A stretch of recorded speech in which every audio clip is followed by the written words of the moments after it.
Hello everyone, and today I'm going to be talking about Borderlands, a game that I enjoy playing very much, and this is gameplay brought to you by DevPin95, and yeah, if you haven't played this game, I really recommend it. It's a lot of fun, and for this episode, I'm just going to be talking about some of my experiences from playing Playthrough 2. It's basically like a New Game Plus kind of thing. In Playthrough 2, the enemies become more powerful, and powerful enemies equal to better loot and weapons. Also, if you play the game with 4 people in the lobby, then the enemies get stronger as well, and you know what that means. Stronger enemies equals to better loot and weapons. I was actually doing both, and I was playing with 3 of my other friends, and we were all doing Playthrough 2, which equal to a lot of amazing loot and weapons, and man, it was pretty amazing. We found some really rare weapons. Like, all of us together found quite a few Iridian alien weapons. I even found this pistol where you never need to reload it, which is pretty awesome. You know, it's not that powerful, but it's pretty amazing to own a pistol that never needs reloading. I mean, even in the description info for the gun, it says, I quote, "Sometimes I even forget to reload it," and end quote. And so the gun isn't fake or anything. And you know, there's this one time where I found like $6,000 on the floor after killing a simple rack, and it was pretty jokes. My friends and I, we were pretty surprised that I actually found that much money on the floor after killing an enemy like that. And because that's basically how much money you make when you do a mission on Playthrough 1, and it's a lot of money. And also, when we were close to beating Playthrough 2, we actually managed to max out our money capacity. Like, when it showed how much money we had, like, all it said was like $9,999,999, and then like when we bought new items, or if we lost a life, like, our money count didn't go down. Like, it still stayed at $9,999, and we basically had unlimited money. But for most of the game, I was using elemental SMGs because I was a siren, and if you're a siren class, then your elemental damage is increased too, which is very useful throughout the game. And my friends and I that were playing, we were actually playing as a team. Like, every one of us were team players when it came to Borderlands. We didn't individually upgrade our characters to benefit ourselves as separate characters. What we did was that, like, we upgraded our characters and gave them class mods that would help us all together as a team. Like, most people that play, you know, they just give their character the most powerful class mods and, you know, keep all the weapons for themselves. But we didn't do that. You know, we only used class mods and skills that would help us together as a team. Like, for example, one of my friends I was playing with, he was a soldier class, and he used all his skill points to get this ability where if he shoots his teammates, then the bullets would actually heal them. And sure, that doesn't really benefit his character, but like, it helped us a lot as a team. And also, he even found this class mod where if he equips it, it gives us it gives ammo regeneration to the whole team. So for most of the playthrough too, none of us ever needed to buy or pick up any ammunition. And sure, he had much better class mods and stuff that could have helped better develop his character and make him stronger. But those class mods didn't really benefit us as a team. So for most of Playthrough 2, it was a piece of cake, really. Like, because we were so powerful together as a unit. Like, we all, you know, complemented each other gameplay wise, that we were just unstoppable. Like, we died very few times during our playthrough because, like, we were just so well organized as a team that we were ready for any challenge that came up. We never ran out of ammunition, and the health was never a problem because, you know, we had the healing turrets. We also had Roland's healing teammates ability with the, you know, shooting your teammates and healing them, and there were 2 sirens on the team, which gave us an advantage because sirens can deal more damage using elemental weapons. So if there's a really tough monster we have to face, no problem, because we can just find out the element that he's weak against, and we go all out with that elemental weapon. You know, for the sirens, like for me, I carried a bunch of different elemental type weapons. You know, that really helped us a lot, and we even managed to continue. We even managed to actually combine the use of our mods to the point where the Berserker on our team, right? He didn't have any recharge for his special melee attack.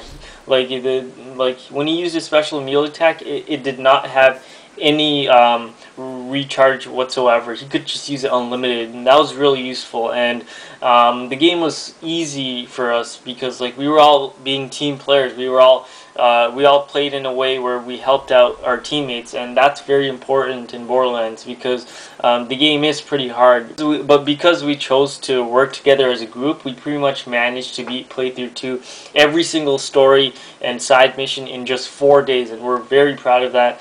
And one of my other friends plays Borderlands, and he was telling me that he found the game to be really hard, and what I realized is that the game was insanely difficult for him because he did not work with others as a unit, you know. And I'm not saying that you need 4 guys in a lobby in order to have an efficient team or in order to have fun or stuff, but like I'm just saying, even if you have one other person in a lobby, you can easily breeze through the game, you know, dying very few times, and you know, you can become a very powerful unit as long as you work on building each other as a team, you know.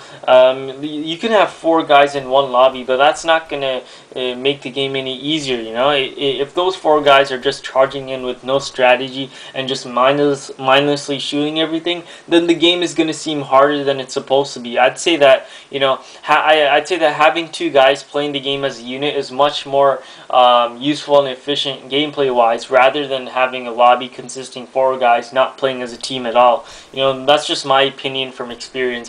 I think that the group that I was playing with, the reason we were so successful in the game is because we didn't look at the game as a first-person shooter, because that's not what Borderlands definitively is, you know. The game is also an RPG, so you gotta play it like one too.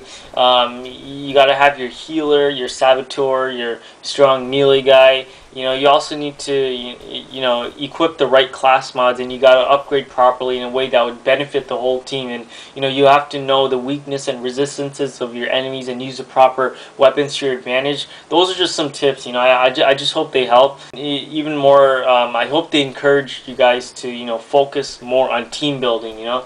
I mean, I shouldn't even be calling these tips because they're more like basic RPG knowledge, but a lot of people don't really apply these rules to Borderlands, and they still wonder why they keep dying all the time, you know? And it's not their fault, you know? I don't blame them because, you know, not a lot of people are used to this type of team building and RPG elements when it comes to first-person shooter games, you know?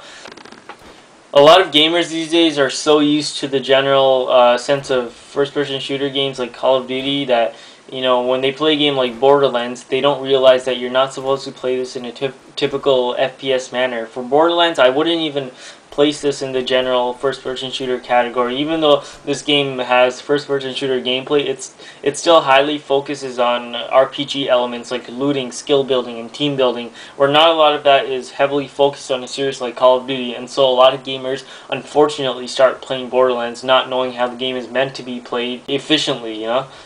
Anyways, after my friends and I beat this game twice, we were still craving for more. I mean, it's just so addictive. I wouldn't mind playing this game over and over again. You know, I just can't get enough of it. Like, one of my friends know this guy who's on his 8th playthrough or something, and he's saying that's pretty much the hardest thing he's done in his life. And, you know, and just thinking of the game, you know, on playthrough 8, you know, it just gets me really pumped because for my team and I, like, when it comes to Borderlands, like, we always love a challenge. You know, I really hope we get the chance to tackle playthrough 8 one day.